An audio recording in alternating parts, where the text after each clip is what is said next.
How often do you do this every day? So often that you take it for granted, with never a thought for the dam builders who made it possible.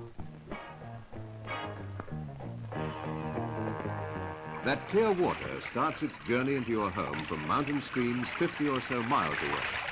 It's the very essence of life, for no life of any sort can exist on Earth without it.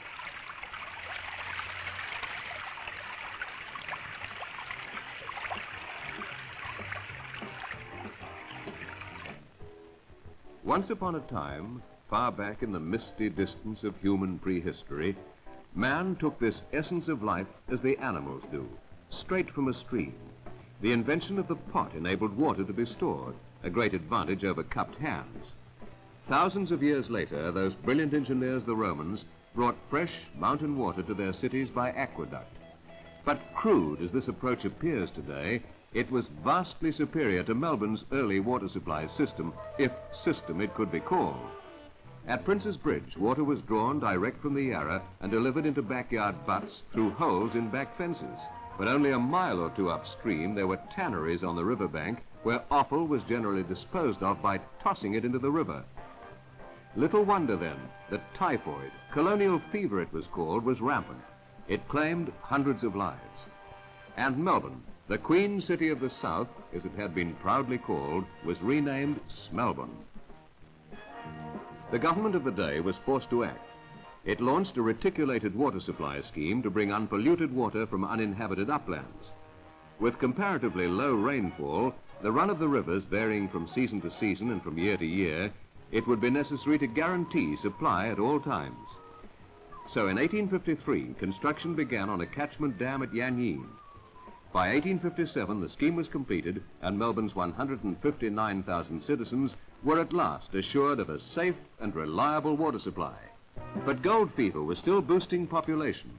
In 1891, it was close to 500,000, and the responsibility for water supply was taken over by the newly created Melbourne and Metropolitan Board of Works.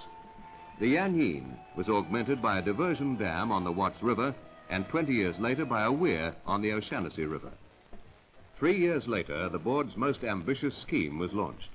The Maroondah Dam, completed in 1927, increased available storage to 12,000 million gallons. The following year, the O'Shanassy Dam was brought into service, its function being to collect water and feed it into a storage then under construction at the foot of the Dandenongs. The Sylvan Reservoir storage was completed in 1932, when Melbourne's population had topped the 1 million mark. After World War II, it was dramatically boosted by immigration. At the same time, growing affluence and industrialization were leading to ever-increasing consumption, and to cope with the strain on supply, the great Upper Yarra Dam was built. Its completion in 1957 trebled the total storage capacity. But already the board was seeking further supply because the population curve was steepening and consumption was rising ever more steeply. Only a decade later, a drought more severe than any ever recorded led to a water supply crisis. To combat this situation, the board developed Yarra tributary diversions, increasing available water by 25%. A storage was built at Green Vale, 13 miles north of the city. It increased total available storage by another 6,000 million gallons and improved supply for the northern and western suburbs. But still more storage capacity was needed, and it was decided to increase the water available to the metropolis by tunneling through the mountains and diverting water from the Thomson River into the headwaters of the Yarra. The Thomson-Yarra development is one of two major schemes designed to keep Melbourne's water supply ahead of requirements as the city advances towards the 21st century and an estimated population of 5 million.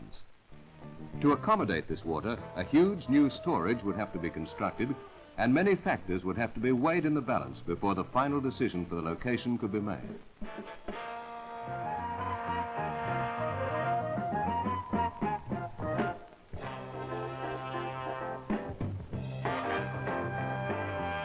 The site selected would have to be reasonably close to Sylvan to minimize the cost of expensive transfer mains.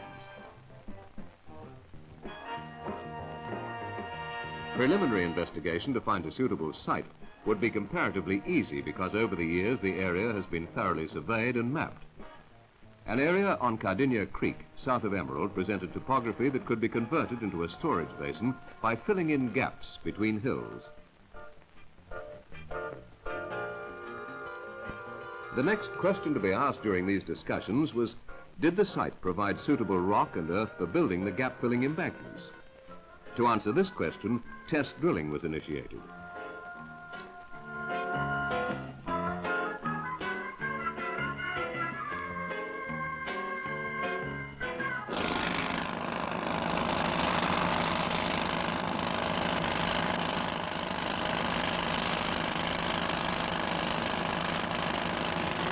Drill cores taken from the Cardinia Creek site were subjected to a variety of tests in the board's soil mechanics laboratory to establish their characteristics, permeability, compaction, and so on.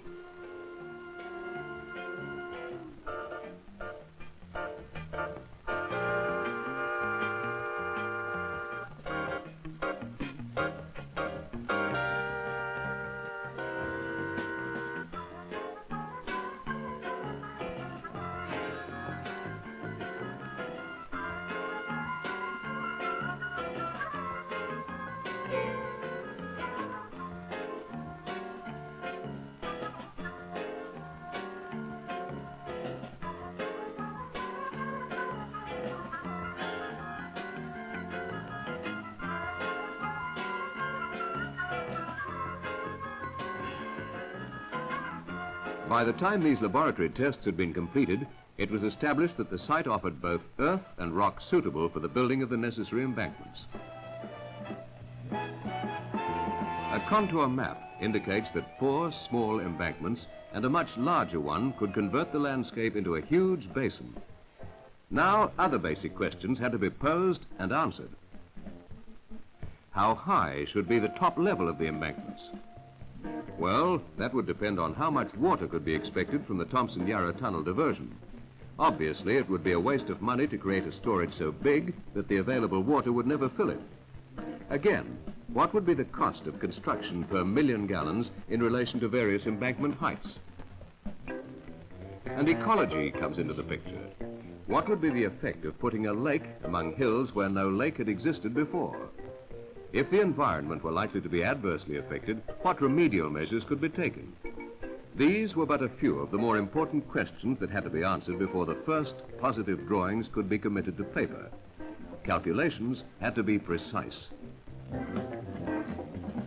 And with satisfactory answers to those and many hundreds of related questions, the selection of Cardinia Creek location was finally confirmed.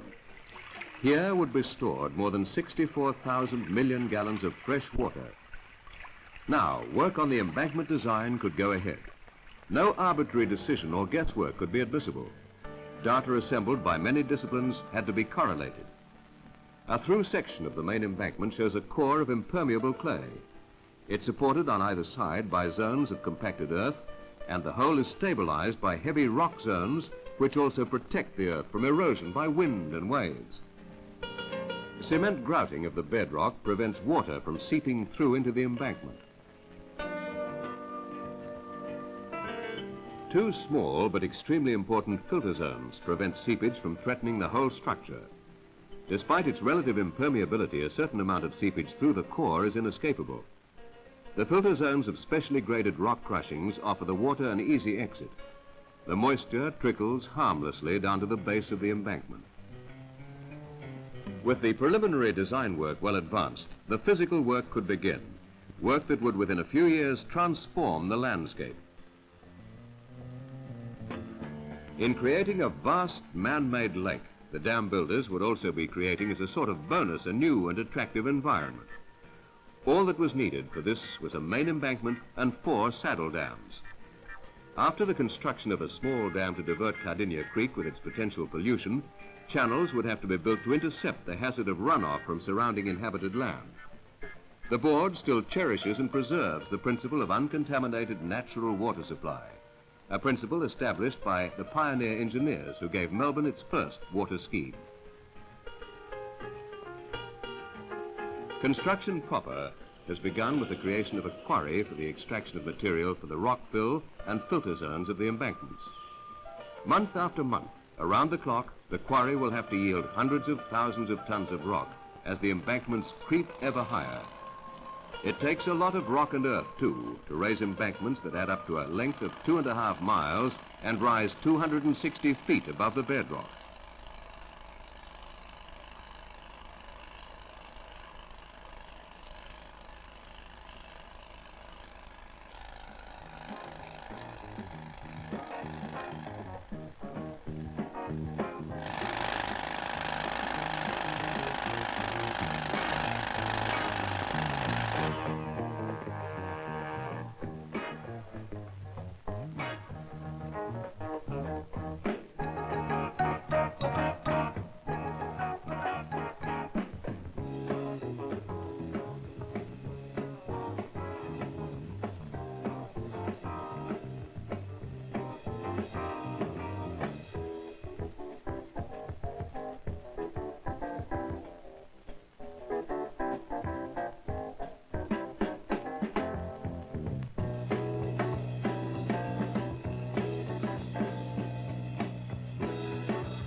Firing all clear.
Destined for the filter zones is trucked to a primary crusher to be broken down to workable size.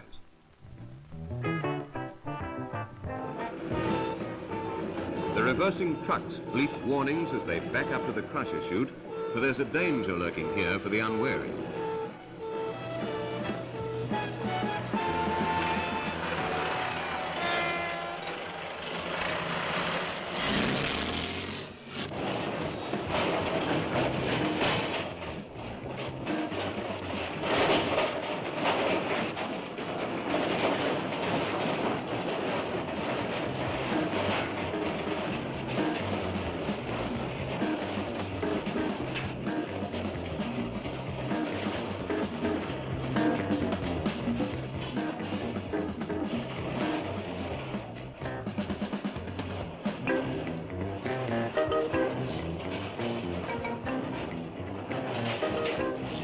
A conveyor belt delivers the crushed rock to 3 other crushers, each of which further reduces it to 3 specific grades.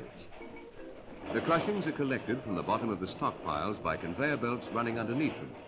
All 3 grades are mixed in strict proportions to prepare the fill for the filter zones as specified by the design engineers.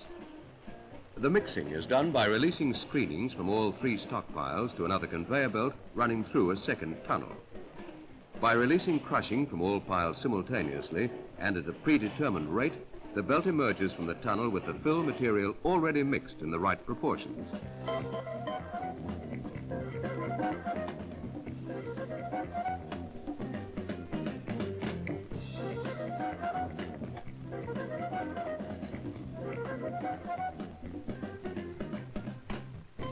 Mud and fine crushings are washed away, and the clean fill material lifted from the wash by an Archimedes screw.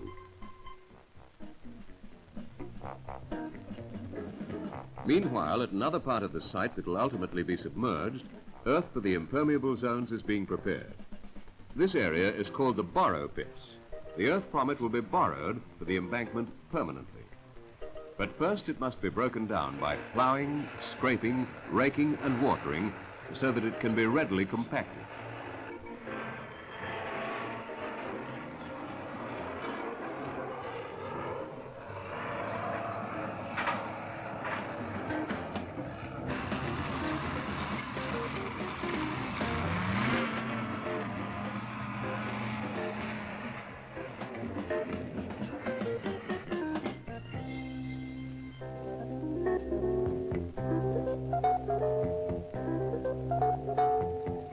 Meanwhile. A key word, meanwhile, for all the various operations of dam building are carried on concurrently. Meanwhile, the whole area to be submerged is being cleared.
Everywhere the embankment fill is to be laid, topsoil must be removed right down to the bedrock because water could erode the untreated soil and possibly lead to undermining and the ultimate collapse of the embankment.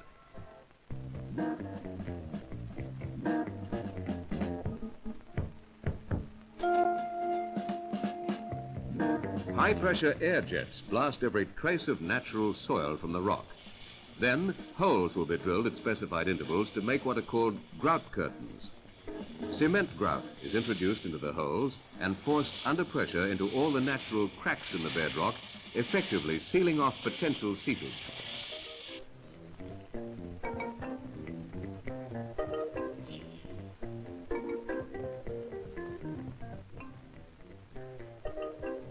Lines painted on the flanking rock show the profile the various zones will take as they're placed.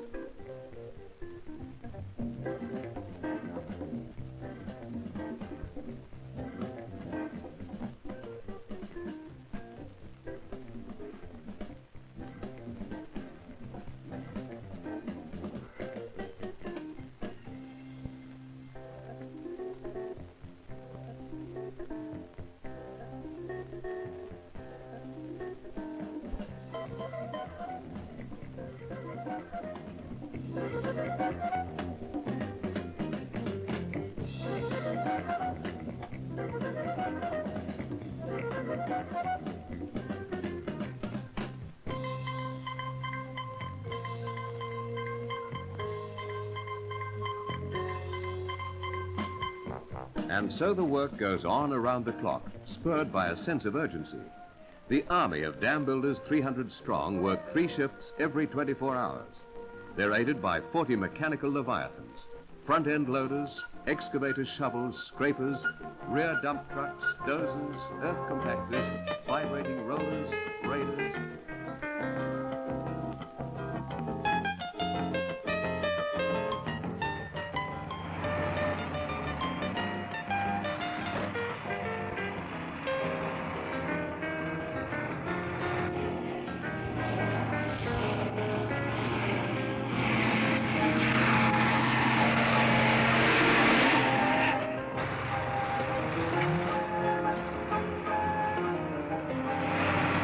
Placement of the different fill materials, clay, earth, filter zone screenings and coarse primary crushings must be as precise as the nature of the material will allow. The maximum permissible deviation from the profile is only 2 feet, a very high degree of accuracy indeed considering the vast scale of the project. Twice a day, surveyors check progress and adjust the markers defining the limits of each zone. The specially conditioned soil for the impermeable core and the earth fill zones is brought from the borrow pits in a non-stop delivery service, laid and compacted. It's rolled and tamped into a solid mass because it will have to withstand a pressure of 280 million tons of water. Clearly then, earth and rock-filled dam building is a much more complex business than the term might suggest. It demands engineering skills and expertise of the highest order and embraces many professional disciplines. Far more is involved in the simple removal of earth and rock from where it's found to where it's wanted.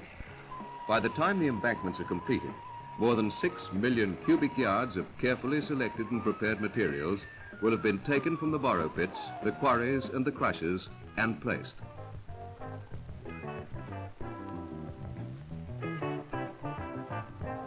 The prepared fill from the crushers builds up the filter zones layer on layer as the embankments steadily rise.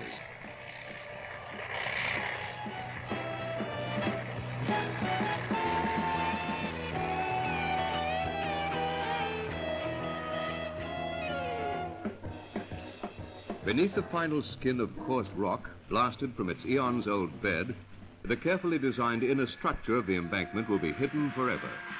The large, irregularly shaped rocks, interlocking under their own weight, stabilize the earth zones, and they'll protect them from the ravages of wind and waves.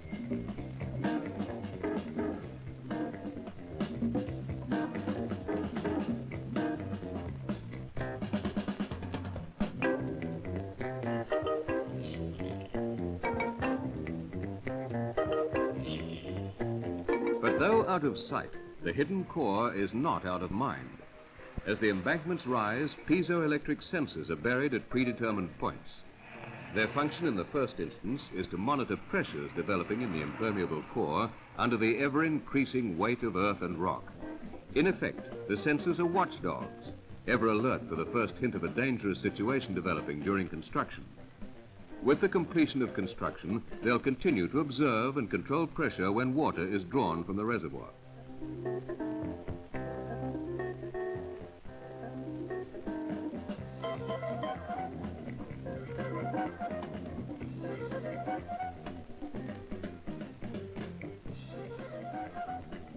A day shift goes off and the night shift takes over.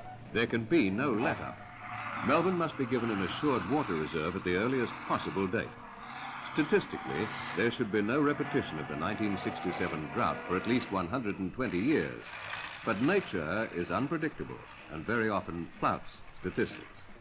This was demonstrated by the second severe drought in 1972, only 5 years after the previous one. So there is little comfort in statistics.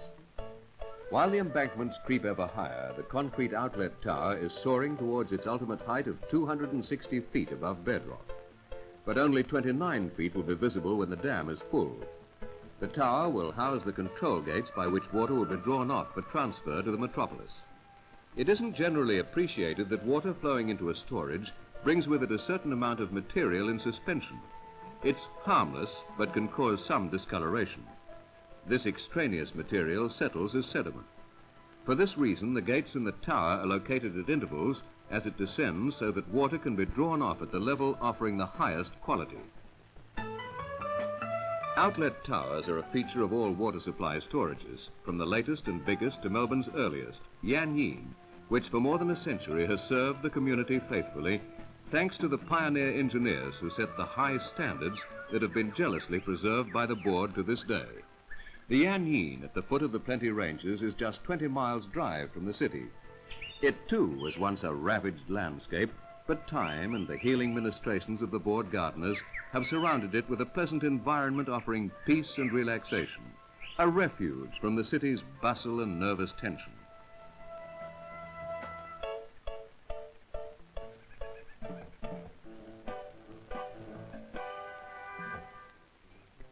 A few miles to the northeast of Yan Yean is Toorarong.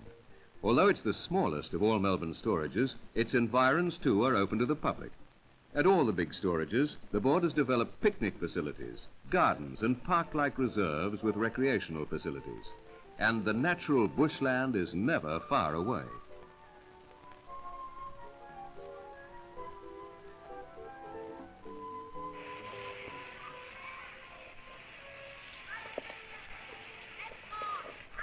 Picnickers find barbecue fireplaces at all these reserves and the fuel to fire them. What's more, it's all free.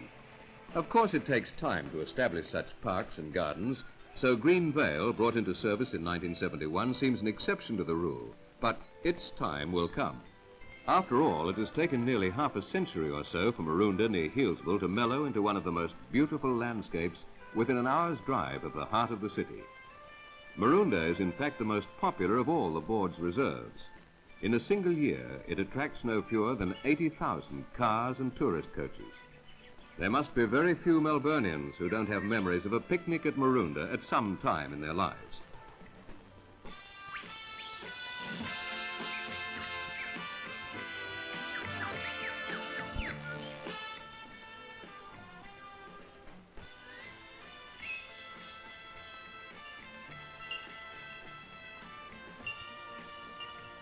Whenever it becomes necessary to perform major surgery on a landscape so that a living city may go on living and expanding, it's the board's traditional policy to strive to substitute a more pleasing landscape, a more attractive environment than the one that existed before.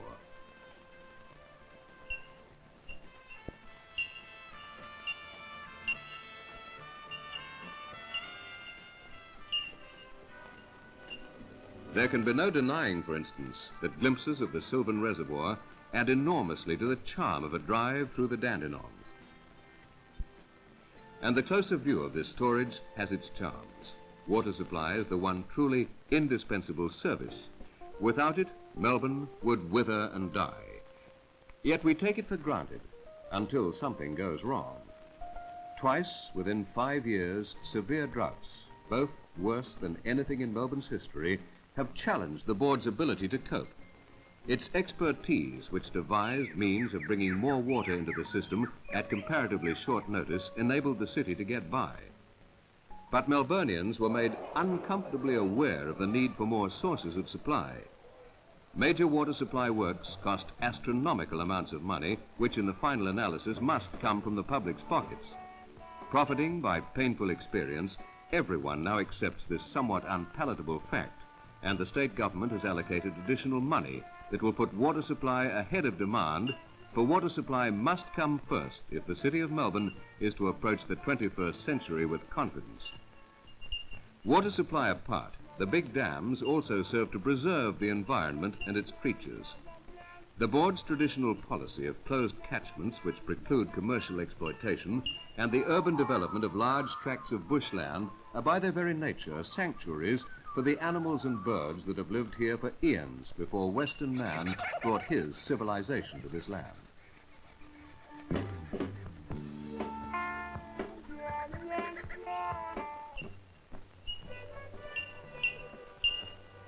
This tranquil mountain country, the habitat of so many of Australia's wild creatures, is the source of the great city's lifeblood. Rain, snow and mist, drop by drop, amalgamate into rivulets that are diverted into the dams. The board jealously guards these forests, resisting commercial pressures and the threat of fires, both of which would impair their yield of precious water. The story of Melbourne's dams is a serial story. To many people, the great Upper Yarra Dam, 70 miles from Melbourne, must have seemed the ultimate when it was completed in 1957. After all, it didn't merely increase storage capacity, it trebled it.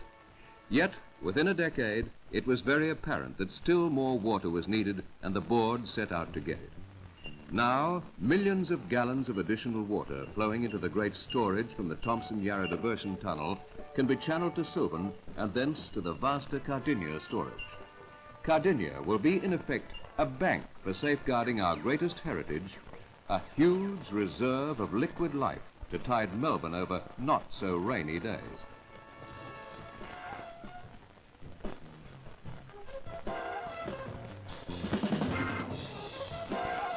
And when the scars of Cardinia are healed, it too will become a beautiful resort offering peace and relaxation just a few miles beyond the fringe of suburbia. Water for life, an environment for living.